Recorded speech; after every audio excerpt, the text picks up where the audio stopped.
the Blue Yeti has been a favorite among many YouTubers and streamers who want a quality microphone that is just plug and play as possible. And this microphone in particular has been totally dominant in this category for a very long time since its release. However, today I will be reviewing the Blue Yeti and telling you why you should probably consider other options in 2020. So, let's go ahead and dive right in.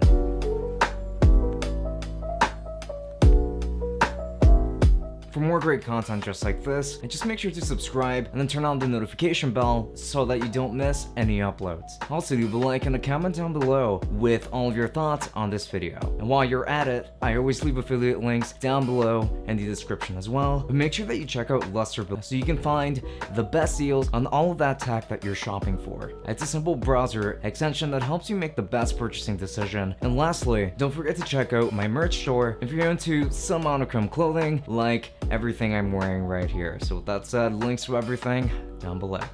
And now, I would like to give all of you guys a proper disclaimer here in that this entire review is going to be recorded using the Blue Yeti itself so that you can get a good sense of what it would sound like if you were to use this microphone for a content creation reason, I suppose, or at least if you were using it for making YouTube videos and that kind of thing.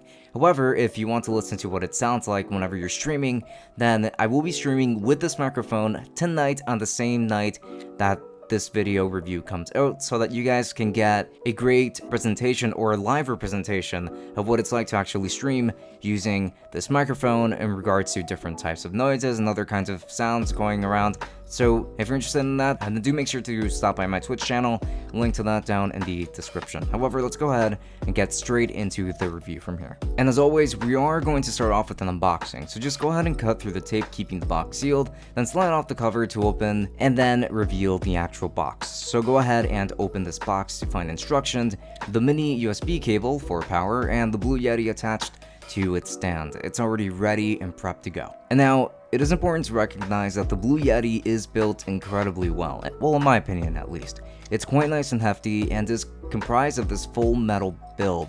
Not to mention that this is a really big microphone, so it just looks beautiful in my opinion, especially in this matte black color. Even the logo on this microphone looks really clean in my opinion. Though, I think I kind of ruined this microphone somewhat because from small fall on a thin carpet with a ceramic floor underneath it, the grill did get a small dent, but luckily it didn't affect the sound quality clearly from what you are getting here. And on the front, you're going to find a dedicated mute button and a volume knob for your headphones if you have your headphones plugged directly into this mic for monitoring. On the back, you're going to get the microphone gain knob and the polar pattern switch for cardioid, omnidirectional, bidirectional, etc. On the bottom, you're going to find yourself with the threaded adapter for it, a headphone jack for obviously monitoring the audio in real time, and the mini USB port for power as per usual. The included stand is great, and kind of sucks at the same time.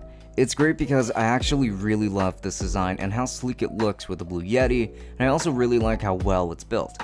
It's great in terms of its height and probably one of the few I would consider using because of its height. It actually reaches my mouth alright from my desk while just sitting flat. I don't technically need to use an arm to use this microphone with it, and I think that's pretty cool. But it kind of sucks because no matter how hard you tighten the knobs on the stand, the Yeti will eventually slide back down and succumb to its own weight. Also, taking up way too much space on my desk considering that the stand does look really cool. I think it looks awesome. I think it's built really well. It's really hefty. I think it's gorgeous.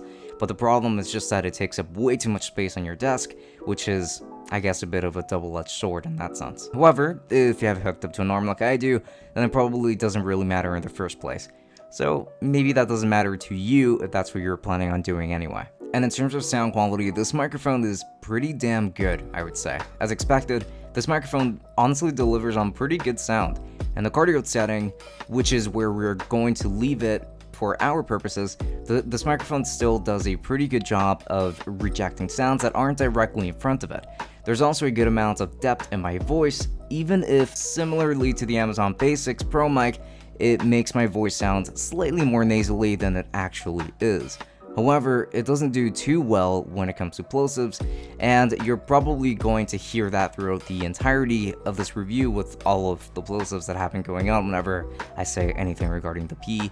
Even with a pop, filter, as you may have heard there, and I just tapped it by accident, by the way. And it's not terrible with close-ups by any means, but it is still rather noticeable. And this is what it's going to sound like when a very powerful AC like mine, such as the one in my room, is turned on. So here we go with the sound sample. You're definitely going to hear it, it's definitely going to pick that up. So I would strongly recommend that you don't use this microphone in a loud environments because it is going to catch it. This is a condenser microphone after all, it's not a dynamic microphone. So this is going to be very sensitive to sound no matter which polar pattern you have it on. Cardioid, however, will do the best job at ignoring the sound, or at the very least dampening it as much as possible. However, I would keep outside noise away from this microphone as often as you can. However, I do still have some issues with this microphone, and some real ones for that matter. For one, the monitoring experience kind of sucks.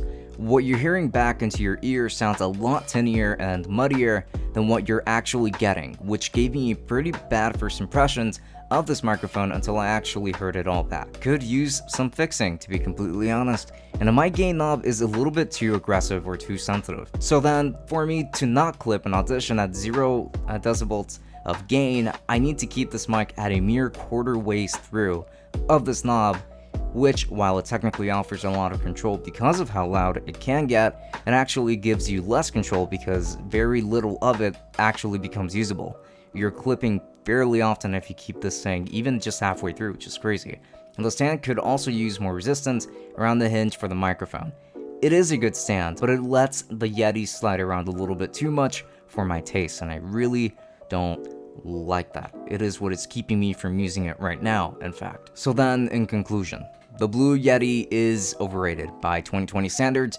Now, there are so many competitors that do a great job at around the same price, or for maybe a little bit more, or maybe for just a little bit less, such as the Amazon Basics mic that I reviewed recently, and it is actually a pretty good microphone for the money. And it's also going to be very similar to this one in a lot of different ways, even when it comes to the sound, but it does handle plosives a little bit better, for instance, and it gives you more control over the gain in a way that is more desirable or more usable per se.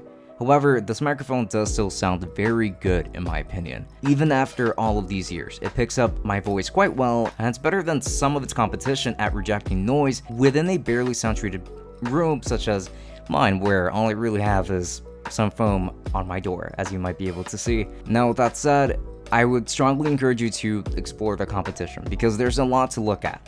I will soon be comparing this microphone to the HyperX Quadcast and some other prominent USB mics, so make sure to stay tuned for that. These are all going to be condenser microphones, obviously, but do stay tuned for that. However, if you really just want a Blue Yeti, then it's not the worst choice that you can make, even in 2020.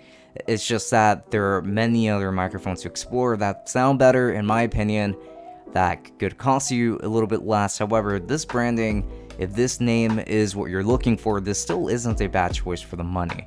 So I can recommend it under those terms, I suppose, but it is always good to look around. If you're interested in purchasing this microphone, I will be making sure to leave affiliate links down to Amazon in the description, as well as links to Luster, which is going to be a fantastic tool for helping you find any kinds of sales, helping you find other types of comparisons with this microphone, helping you find reviews and that kind of thing, just to make sure that you can make the most informed decision that you possibly can. So I strongly encourage you to install the browser extension because it's not intrusive by any means, and it helps you out a ton while you're shopping around. Now, with that said, if you use any of these links that I just talked about, I do get a small commission that does help me run things just a little bit more smoothly around here, and it helps me bring more microphone reviews to you as well. So links to everything down below, and if you would like to hear what this microphone sounds like on live stream, then I'll be making sure to leave a link to my Twitch down in the description, as well as links to my Twitter and my Instagram. Do keep those around as well, because through my Twitter you can actually still get notifications of when I go live. So if you're looking forward to hearing what this microphone is like when you're going live, then I strongly encourage you to do so. This has been Francisco from Tech Summit. I hope that you enjoyed this review today, and I hope that you'll stick around for any future ones. So until next time, have a good one and enjoy.